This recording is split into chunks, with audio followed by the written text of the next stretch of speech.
Bonjour, je vous propose d'écouter notre sœur Johanna apporter un éclairage nouveau sur la seconde épître de Jean qui lui restitue son sens originel.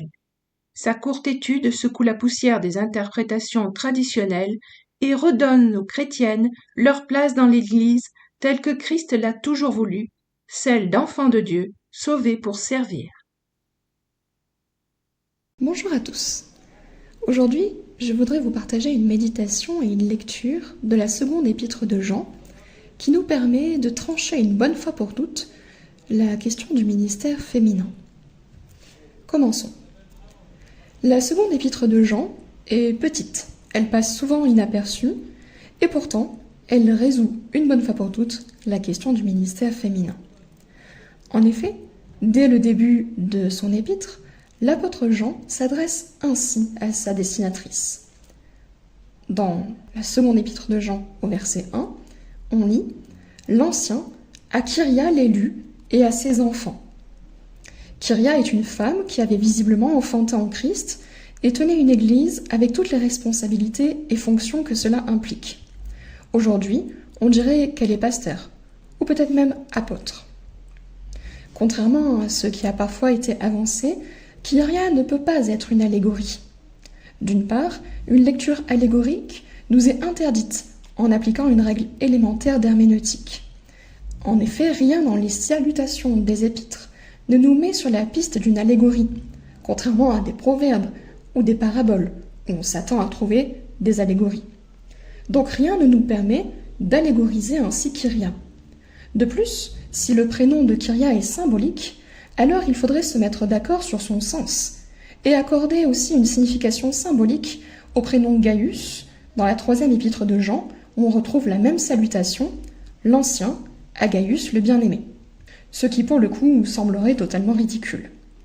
La deuxième lettre de Jean s'adresse donc bel et bien à une vraie femme nommée Kyria. Ensuite, les enfants de Kyria sont des enfants spirituels. Si Jean s'adressait à une famille dont Kyria serait la mère par le sang, il nommerait probablement les enfants et surtout leur père. Par ailleurs, la troisième épître de Jean nous indique encore une fois la bonne lecture, puisque lorsque l'apôtre parle à Gaius de son bon témoignage, il dit, au verset 4 de la troisième épître de Jean, « Je n'ai pas de plus grande joie que d'apprendre que mes enfants marchent dans la vérité. » Si les enfants de Gaius le sont dans la foi et non dans la chair, il en va de même pour ceux de Kyria. Ainsi, en toute logique, il est évident que Kyria évangélise et dirige une église de maison. Ceci est confirmé par le fait que certains chrétiens de cette église, ayant sans doute voyagé ou déménagé, ont croisé la route de Jean, selon ce que l'on lit au verset 4. « J'ai été fort réjoui de trouver de tes enfants qui marchent dans la vérité, selon le commandement que nous avons reçu du Père. » De plus, au vu du contenu de l'épître, l'église de Kyria semble bonne et droite, marchant pleinement dans les voies du Christ. En effet, l'apôtre Jean les exhorte à demeurer dans l'amour fraternel et dans les enseignements du Christ, au versets 5 et 6. Remarquons bien qu'il ne fait aucun reproche à cette église. Il semble plutôt écrire pour l'encourager simplement à persévérer en Christ et à prendre garde aux faux ministères, probablement de faux apôtres itinérants, mettant en doute l'identité divine et salvatrice du Christ, comme on le voit au verset 7.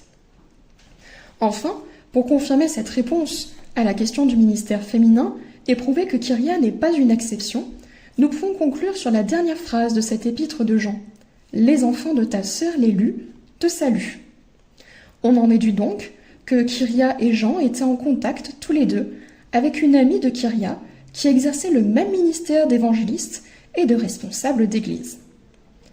Étant donné qu'il est impossible que la parole de Dieu se contredise, il va falloir remettre en question la lecture traditionnelle que nous avons de certains passages des épîtres de Paul, remettant en question le ministère féminin, étant donné qu'ici, dans cette seconde épître de Jean, la question est clairement tranchée.